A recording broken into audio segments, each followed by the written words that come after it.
गोविंद राधा गोपीनाथ जीव की जय।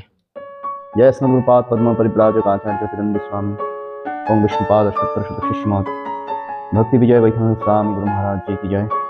ब्रह्मद्रूपानुग गौरी गुरु वर्ग की जय। ताहि गौर प्रेमानंदे हरि बोल। जय जय श्री राधे श्याम। श्री श्री चैतन्य चरितामृत आदिलीला चतुर्थ परिच्छेद। श्री चैतन्य महाप्रभुर अवतार বৈশিষ্ট্যের কথা আমরা শ্রবণ করছি। অতএব মধুর রস কহি তার নাম, তকিয়া পরকিয়া ভাবে বিবিধ সংস্থান। পরকিয়া ভাবে অতি রসের উল্লাস, ব্রজ বিনা ইহার অন্যত্র নাহি বাস। পরকিয়া পিতা প্রীতি, বহুকান্তা বিনে নাহি রসেরও উল্লাস। ভগবানের আহ্লাদিনী শক্তি স্বরূপিণী শ্রীমতী রাধারানী কৃষ্ণকে সুখবিধান করার জন্য তার কায়বিহ তার ভাব মঞ্জুরি হইতেই অনন্ত দ্রুত শরীর সখীদের প্রকটিত করালেন। কারণ মদনমোহন একমাত্র পুরুষ ব্রজে হচ্ছেন শ্রীকৃষ্ণচন্দ্র, আর শ্রী রাধারানীর ভাব হইতে অনন্ত সখীগণ কান্তারূপে আবির্ভূত হলেন। কারণ বহু কান্তা বিনে নাহি রসের উল্লাস। কৃষ্ণকে রস প্রদান করার জন্য যাহা যাহা প্রয়োজন, কৃষ্ণকে আনন্দ প্রদান করার জন্য যাহা যাহা প্রয়োজন, সেই প্রয়োজনের সমস্ত ভাব যখনই রাধারানীর হৃদয়ে জাগরিত হয়, আর সেই ভাব এক একটা মূর্তি রূপ ধারণ করে। আর সেই মূর্তি হচ্ছেন সখী। সেই সখীদের সব কান্তা ভাবে, কারণ বলেছেন বহু কান্তা বিনে নাহি রসের উল্লাস। কৃষ্ণকে রসাস্বাদন করাবে সেই রসের যে উল্লাসতা, কারণ ওইখানে মদনমোহন একমাত্র পুরুষ হচ্ছেন ব্রজে কৃষ্ণ। একসময় মীরাবাই কৃষ্ণ বৃন্দাবনে এসেছিলেন। বৃন্দাবনে এসে আমাদের বড় বাবার কথা শুনেছেন। বড় বাবাকে দর্শন করার জন্য তার মনে আশা হয়েছে। তা বড় বাবার কাছে যাওয়ার আগে তার সেবকগণরা আছে, সেবকদের কাছে খবর পাঠালো যে আমি ওনাকে দর্শন। সেবক গিয়ে বলছে আমি কোনো নারী দর্শন করি। তখন সেবকরা এসে বলছেন কিরকম শিক্ষা জগৎ যে উনি নারী দর্শন করেন। তখন মীরাবাই হাসছেন কেন? আমি জানতাম বৃন্দাবনে একজনই পুরুষ আর তিনি সকলের কান্ত, কিন্তু দ্বিতীয় পুরুষ আবার কে আসলো যে নারী দর্শন করে না? কি আবার সে আসলো সে এরকম নারী দর্শন করে না? এই কথা যেই গিয়ে বড় বাবা শুনেছে, কে? সনাতন গোস্বামী মহাপ্রভুর পার্শ্বজন্মের দ্বারাই মহাপ্রভুর এই শিক্ষাটা দিলেন যে ব্রজে একমাত্র পুরুষ হচ্ছেন, ব্রজে কি অনন্ত বিশ্বমানের পুরুষ একমাত্র ভগবান, আর সব তার ভক্তবস্তু। কেউ পুরুষ অভিমান যখন মানুষ করে, আমি পুরুষ মানে কর্তা, আমি ভোক্তা, আমি কর্তা, এই ভাব। কিন্তু একমাত্র এই সমস্ত ব্রজে যেসব শতসিদ্ধাগণ আছে আর সাধন সিদ্ধা যারা, তারা একসময় রামচন্দ্র ভগবান ওই গণ্ডক পর্বতে ওইখানে অবস্থান করছিলেন। সেইখানে ওই সীতাদেবী রামচন্দ্রকে এমন ঐকান্তিকভাবে যে সেবা করছে, কারণ স্ত্রী স্বামীর যে ভাবে সেবা করে, সেই ভাবটা অন্য কেউ সেই ভাব দিয়ে, সেই সর্বস্ব দিয়ে সেবা করা অন্য কেউ সেবা করতে পারবে না। তবে পুত্র বলো, কন্যা বলো, মা বলো, বাবা বলো, স্ত্রীর মতন সেবা তার সর্বস্ব তার স্বামী, তার প্রভুতে সে সমর্পণ করে দেয়। অর্পণ করে দিয়ে পতিব্রতা নারী তার পতিকে ভগবানের স্বরূপ হিসাবে, কারণ সে ওই পতি হচ্ছে ভগবানের পরম ভক্ত, আর সেই ভক্ত সেবা করলে অনায়াসে ভগবান সন্তুষ্ট হয়ে যায়। এই দৃষ্টিকোণ দিয়ে পতিকে ভগবানের মতন সেবা করে। ভগবান নতুবা পতিদেব ভগবান, অনেকে বলে পতিদেব ভগবান না, ভগবানের আসনে সকালে গুরুকে বসানো যাবে না, পতিকে বসানো, কেউ ভগবানের স্থান ভগবানের এরা প্রকাশ, কারণ এরা ভগবানের ঐকান্তিক ভক্ত। এই দৃষ্টিকোণ দিয়ে যদি কেউ পতি সেবা করে, গুরু সেবা করে, তাহলে ভগবান তার প্রতি অতি ভক্ত সেবার দ্বারা ভগবান যেরকম সন্তুষ্ট হয়, নাহং তিষ্ঠামি বৈকুণ্ঠে যোগিনাং হৃদয় নাচ মদ্ভক্ত যাত্রা গায়ন্তী তত্ত্ব তিষ্ঠামি নারদ। আমার ভক্ত যেখানে আছেন, আমার ভক্ত আমার গুণকীর্তন করেন, সেইখানেই অবস্থান করে, আর ভক্ত সন্তুষ্ট হলে ভগবান সন্তুষ্ট হয়ে যায়। সীতাদেবীর ওই রকম সেবাভাব দেখে ওইখানে যে গণ্ডক পর্বতে যেসব ঋষিগণ ছিলেন, তারা তো ভগবানের আরাধনা করে ভগবত প্রাপ্তি হওয়ার জন্য লালসা তাদের ছিল। কিন্তু এইরকম সীতাদেবীর যে সেবাভাব, যে এইভাবে সেবা করে যে আনন্দ, এই ভগবত প্রাপ্তি মানে কি, এই এত কাল ধরে আমরা তপস্যা করে এই ভগবানের সেবা প্রাপ্তিতে যে আনন্দ, সেটাই প্রাপ্তি হলাম না, তাহলে আমাদের তপস্যা কি হয়? সেই জন্য ন হরি তপস্যা তপকি, আরাধিত হরি তপস্যা ততকি, ন আরাধিত হরি তপস্যা ততকি। বলছে সেই হরির আরাধনা করে যদি হরির সেবক না হলাম, তাহলে এই তপস্যা করে কি লাভ? তখন তারা রামচন্দ্র ভগবানের কাছে সীতা দেবীর মতন কান্তারূপে ভগবানের সেবা প্রাপ্তি হওয়ার জন্য বর বর প্রার্থনা করেছে। তখন রামচন্দ্র বলেছিলেন, এই ত্রেতা যুগে আমি মর্যাদা পুরুষোত্তম মর্যাদা রক্ষণই আমার বিশেষ বৈশিষ্ট্য। আমি একপত্নী গ্রহণ করেছি, আর বহুপত্নী এইরকম ভাব আমি প্রকট করতে পারবো না। তাই এই ভাব তোমাদের দাপরে আমি যখন এইরকম যোগেশ্বর ভগবান শ্রীকৃষ্ণ রূপে অবতীর্ণ হয়ে তোমাদের সঙ্গে এই তোমাদের ভাব আমি পূর্ণ করবো। তাই এরা হচ্ছে সাধন সিদ্ধা। রোজে অনেক সাধন সিদ্ধা গোপীগণও আছে, তাদের মঞ্জুরি সখী বলা হয়। প্রিয় নর্ম সখী, প্রাণসখী, তারপরে প্রিয় সখী আর সখী, এই 4 ভাগ। আর এই যে প্রিয় নর্ম সখী যারা, তাদের ভিতরে মঞ্জুরিগণ আছে। এই মঞ্জুরিরা হচ্ছেন সব সাধন সিদ্ধা। সাধনা করে এরা মঞ্জুরিত্ব প্রাপ্তি হয়ে সখী ভাব না, একবারে সখী হয়েই গেছে। সেই সখী হয়ে তারা সেবা করে। আমাদের গুরু বৈষ্ণবগণ, আচার্যগণ, তারা ওইরকম গৌর লীলায় এইরকম পুরুষ দেহ ধারণ করে এসেছেন, কিন্তু তারা প্রকৃত সব সখীগণ। প্রত্যেকেই সব সখী হয়ে পুরুষ। কারণ এই গৌর লীলায় ওই রকম যেরকম রামচন্দ্র ভগবান মর্যাদা পুরুষোত্তম হয়ে প্রকট হয়ে মর্যাদা রক্ষণ করেছেন, এই গৌর লীলায় এইরকম যদি ওই মহাপ্রভু ওইরকম আবির্ভাব হয়ে নারীদের সঙ্গে সম্বন্ধ করে এরকম একটা কিছু করতো, সেইগুলো শাস্ত্র নিহিত নয়, অবৈধ আচরণ বিধি এইরকম হবে বলে মহাপ্রভু ওই সখীদের স্বরূপ পরিবর্তন করে, কিন্তু অন্তরে তাদের সর্বদা সখী ভাব, বাহ্যিক পুরুষ ভাব হলেও তাদের ভাবটা সেজন্য ওই ভাবে। তুমি এখন ওই সখী সাজটা সেজে নিতে ওই সখী বেকি হবে, ওইটা নয়, অন্তর্নিহিত সখী ভাব, অন্তর্মুখা ভজন। এখানে বাহ্যিক প্রকাশের কোনো কথা বলেননি, ভেলকিবাজির কথা কিছু বলেননি। সখীর ভাব তোমার ভিতরে নাই, উপরে ভাব কেলি দেখাবে, ভাব কেলির ভজন মহাপ্রভু দেখান। আর সেইগুলো ওই অপসম্প্রদায় সখী বেকি, আউল বাউল নারায়ণেরই কর্তাদর বেসাই, সখী বেকি সমাপ্ত জাত বসাই, এই 13 পরিহনা সঙ্গ, এই 13টা অপসম্প্রদায় আছে মহাপ্রভুর। আর মহাপ্রভু পার্শ্বদের অপ্রকট লীলার পরে এইসব ধান্দাবাজিগুলো, এই অপসম্প্রদায়গুলো বানিয়ে এরা ওই রকম একটা কিছু বিকৃতি ভাব প্রকাশ করছে। বলছে এই কৃপা সিদ্ধা সাধুগুরু বৈষ্ণবের অহেতুকি করুণা প্রাপ্তি হয়ে যে সাধনাও করেননি, কিংবা ওই শতসিদ্ধাও নয়, অহেতুকি করুণা প্রাপ্তি হয়ে গেছে, সাধু দর্শন হয়ে গেছে, সঙ্গে সঙ্গে সাধু কৃপা হয়ে গেছে, কৃপা হতেই ভক্ত হয়ে ভজনে প্রবৃত্তি হয়ে ভজন আরম্ভ করে, আর প্রেম ভক্তি প্রাপ্তি হয়ে গেছে। এরা হচ্ছে কৃপা সিদ্ধ, কৃপা করেছে, জগাই মাধাইকে কৃপা করে। বিনা এমন পাপী, ওই পাপ খণ্ডন করতে হলে তাকে কত জন্মান্তর প্রায়শ্চিত্ত কত কিছু করতে হবে, কিন্তু নিত্যানন্দ প্রভুর কৃপাতে মহাপ্রভু করুণা প্রাপ্তি হয়ে গেছে। এরা কৃপা সিদ্ধ। সাধন সিদ্ধা সাধনা করে করে করে অনেক জন্মান্তর সাধনা করে। আবার এই যে কৃপা সিদ্ধা যারা, তারা সাধনা করে এসে এই কৃপা পেয়েছেন, নতুবা এরকম বিনা সাধনায়। কিন্তু তাদের কোনো এক কর্মফল হয়তো এরকম তাদের বিড়ম্বনার মধ্যে ফেলেছে, খেলার পরে, কিংবা ওইরকম জগার মধ্যে তো পাপই ছিলেন, কিন্তু এমনও মানুষ আছে বালিশ, এরা জানে না কিছু, মঠে আসলো গুরু বৈষ্ণব সাধুদের দর্শন করে তার হৃদয়ের সঙ্গে সঙ্গে পরিবর্তন হয়। আবার কত আছে, কত কথা শুনে, কত কিছু করে, কত কি করে, তাও তাদের পরিবর্তন হয়। করতে করতে করতে করতে কখনো পরিবর্তন হয়ে তারপরে সঙ্গে সঙ্গে প্রেম ভক্তি সাধনা এরকম প্রাপ্তি হয় না।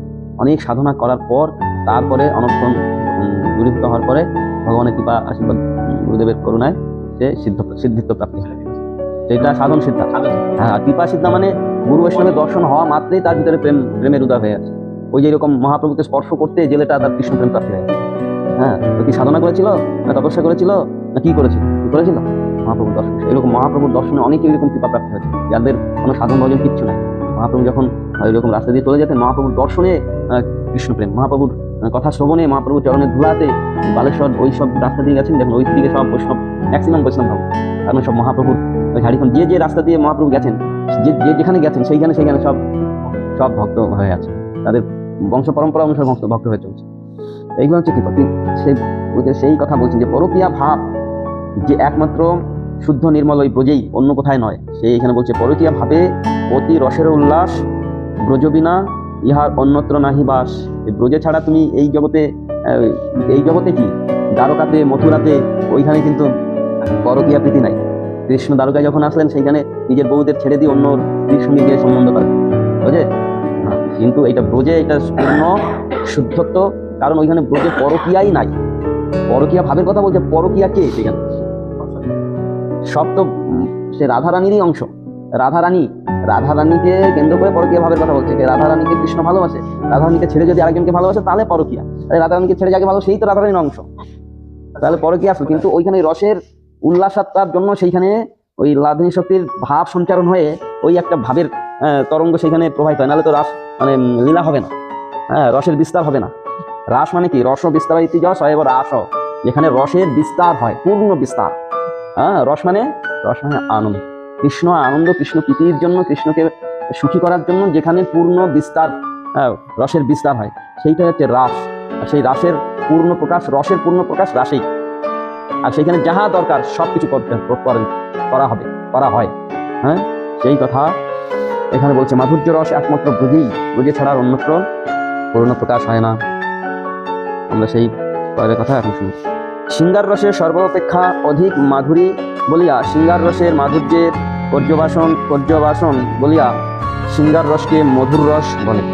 এই মধুর রস দুই রকমের, স্বকীয়া মধুর রস ও পরকীয়া মধুর রস। মাধুর্য রস স্বকীয় এবং পরকীয়। স্বকীয়টা কি? নিজের বিবাহিতা পত্নীকে স্বকীয় পত্নী বলে। পরগ্রহ বিধি প্রাপ্তা পত্তুরা দেশত্ব পরাহা পাতির বজ্রতা বিলোচা স্বকীয়া। এই শাস্ত্রে ইহা কথিত হইয়াছে, যাহার পাণিগ্রহণ অর্থাৎ বিবাহ বিধি অনুসারে যাহারা প্রাপ্তা এবং পতির আজ্ঞানুবর্তিনী এবং যাহারা পতিব্রতা ধর্ম হইতে বিচলিত হন না, রসশাস্ত্রে তাহাদিগকে স্বকীয় বলা হয়। স্বকীয় মানে অতি বিধি, শাস্ত্র বিহিত বিধিকে অনুসরণ করে একটা স্ত্রী এবং পুরুষের সঙ্গে যে সম্বন্ধ, বিবাহ সম্বন্ধে আবদ্ধ হয়ে সেই নারী, সেই স্ত্রীটা পতিব্রতা, পতি ছাড়া কেউকে জানে না, পতির সুখের জন্য যাহা কিছু করে তাহাকে বলা হয় স্বকীয়। উদাহরণ দৃষ্টান্ত, শ্রী রুক্মিণী আদি দ্বারকা মহিষীগণ শ্রীকৃষ্ণের স্বকীয় পত্নী। এখানে স্বকীয় পরকীয় এই আমাদের জন্য বলছি না, কৃষ্ণ এবং কৃষ্ণের কান্তাগণের উদ্দেশ্যে বলা হচ্ছে। আমরা ওইটাকে ভেবে নিয়ে আমিও স্বকীয় করবো, পরকীয় করবো, রসের উল্লাসিত করবো না। পূর্বে বলে গেছেন, ইয়া একমাত্র ব্রজেই প্রযোজ্য, অন্য কোথায় নয়।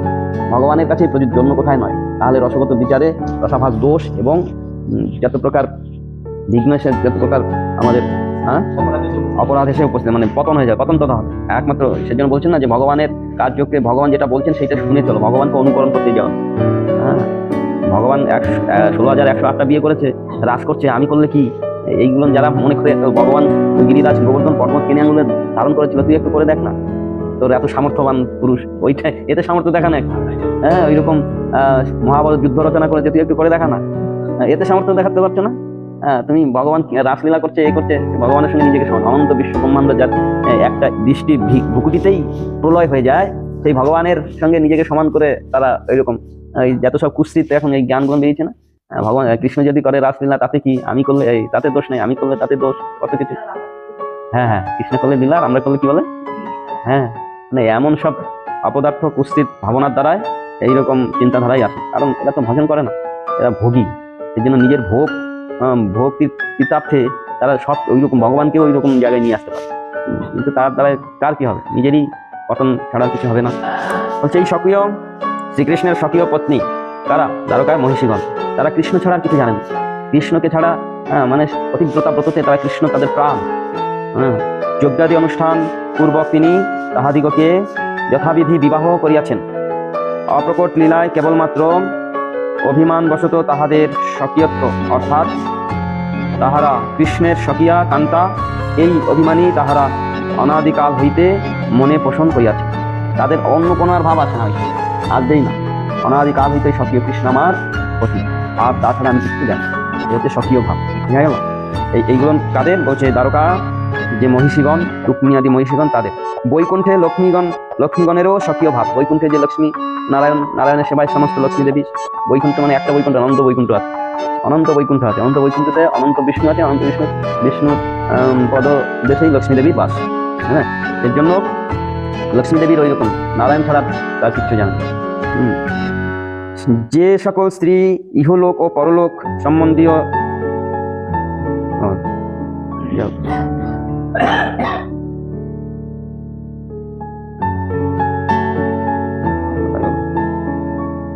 অপ্রকট লীলায় কেবলমাত্র অভিমানবশত বৈকুণ্ঠে লক্ষ্মীগণ স্বকীয় ভাব পরকিয়া। এবারে পরকিয়া কি?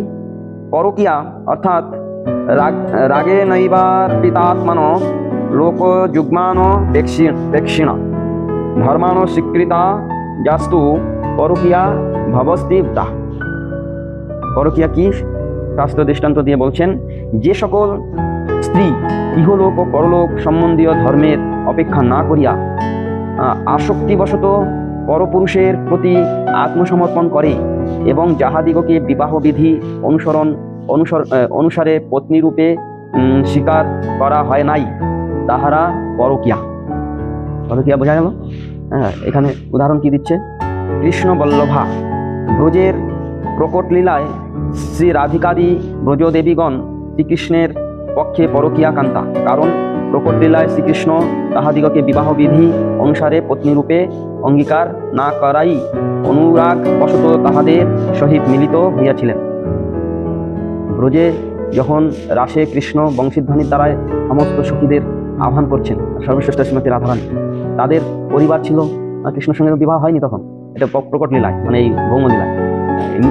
অপ্রকট লীলার কথা পূর্বে বলে গেছে। অপ্রকট লীলা মানে কি? যে লীলা গুহ্যতম অপ্রাকৃত জগতের লীলা সর্বত্র, সেইখানে সেই কথা, সেইখানের লীলার কথা বলছেন, এই প্রকট লীলার কথা বলছেন।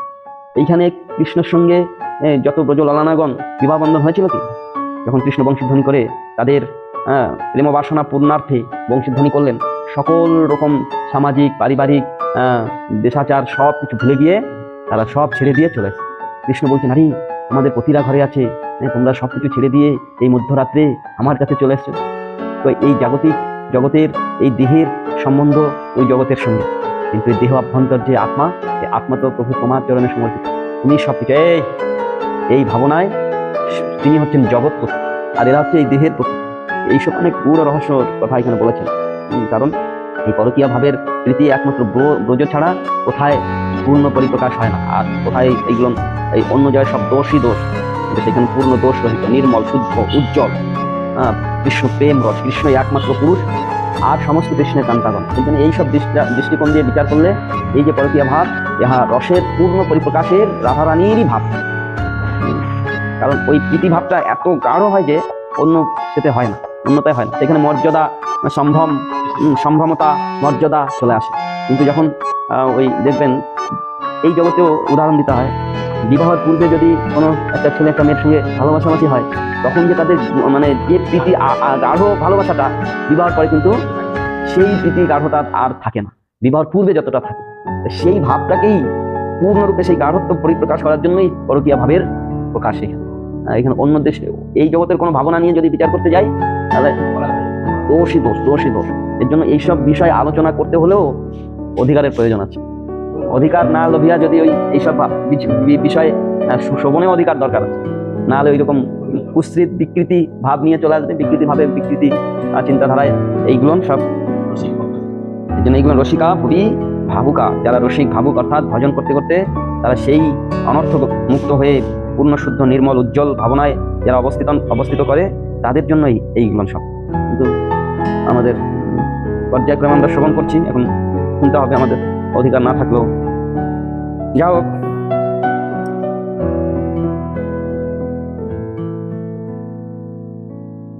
ব্রজের প্রকট লীলা শ্রী রাধিকা আদি ব্রজদেবীগণের শ্রীকৃষ্ণের পক্ষে পরকীয়া কান্তা। কারণ প্রকট লীলায় শ্রীকৃষ্ণ তাহাদিগকে বিবাহবিধি অনুসারে পত্নীরূপে অঙ্গীকার না করিয়াই অনুরাগ বশত তাহাদের সহিত মিলিত হইয়াছিলেন। শ্রীকৃষ্ণর পরকীয়া কান্তা আবার দুই রকমের, কন্যকা ও প্রগাঢ়া। এই পরকীয়া প্রীতিটা কন্যকা এবং প্রগাঢ়া, যাহাদের বিবাহ হয় নাই, সুতরাং যাহারা পিতৃগৃহেই অবস্থান করেন, কন্যা মানে এখন বিবাহ হয়নি, কন্যকা। এই রূপ যে সকল গোপকন্যা শ্রীকৃষ্ণের প্রতি কান্তাভাব পোষণ করেন, তাহাদিগকে কন্যকা পরকীয়া বলে। এবং ব্রজের কাত্যায়িনী, ব্রতপরায়ণা, ধন্যাদি গোপকন্যাগণ কন্যকা পরকীয়া কান্তা।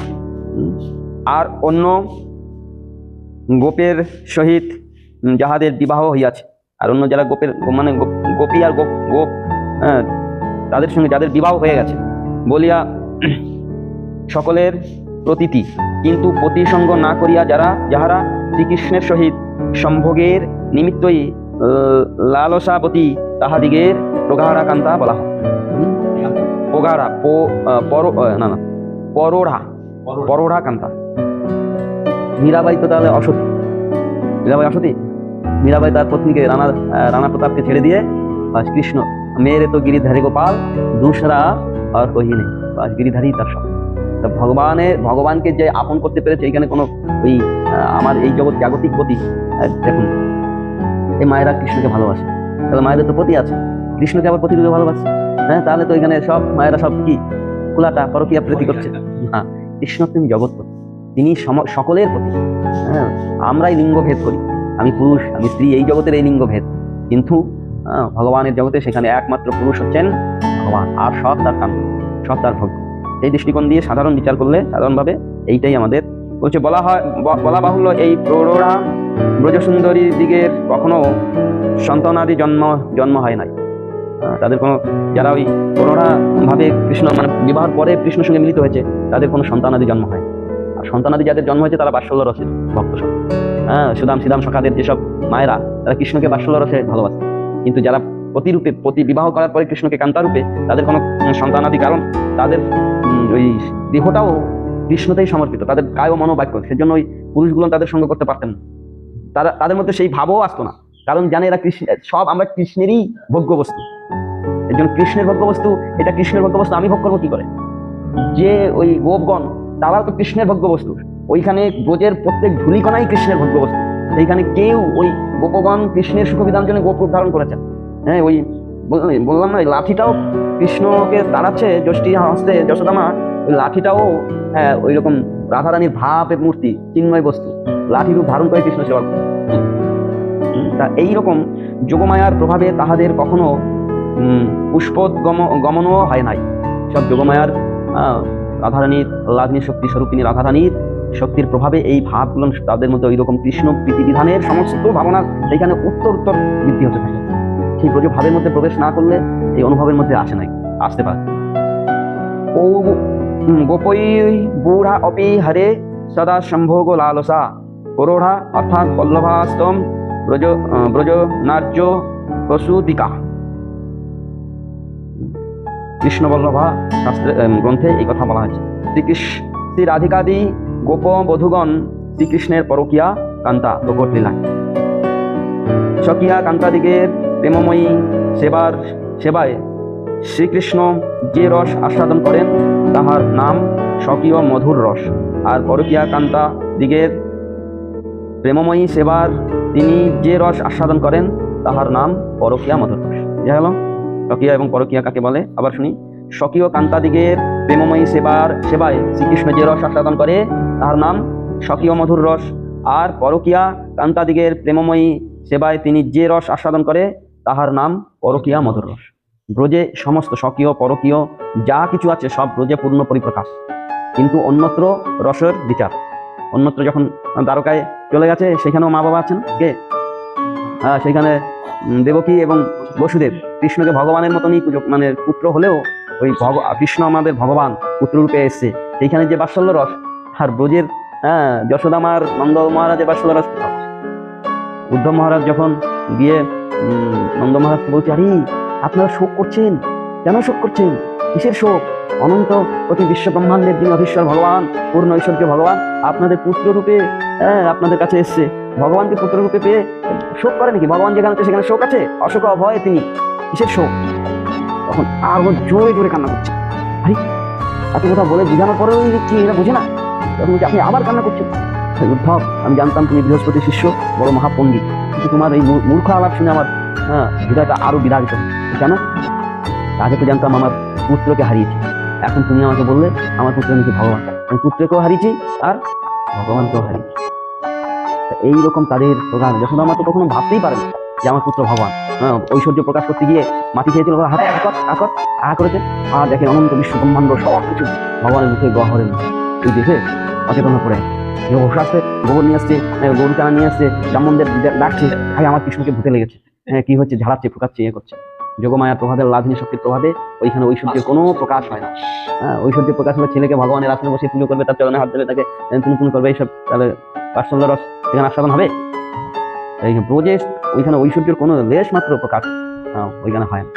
এই জন্য মাধুর্য রসের সেবা, সমস্ত রসের পূর্ণ উল্লাস, পূর্ণ পরিপ্রকাশ একমাত্র মাধুর্য রসে। আর সেই মাধুর্য রসের অধিষ্ঠাত্রী দেবী হচ্ছেন শ্রীমতী রাধারানী। পরবর্তীকালে আমরা 42 নম্বর প্রাপ্ত কৃষ্ণ বাসুদেবায় হরে পরমাত্মনে, অনুতত্ত্ব সনাতনায় গোবিন্দায়।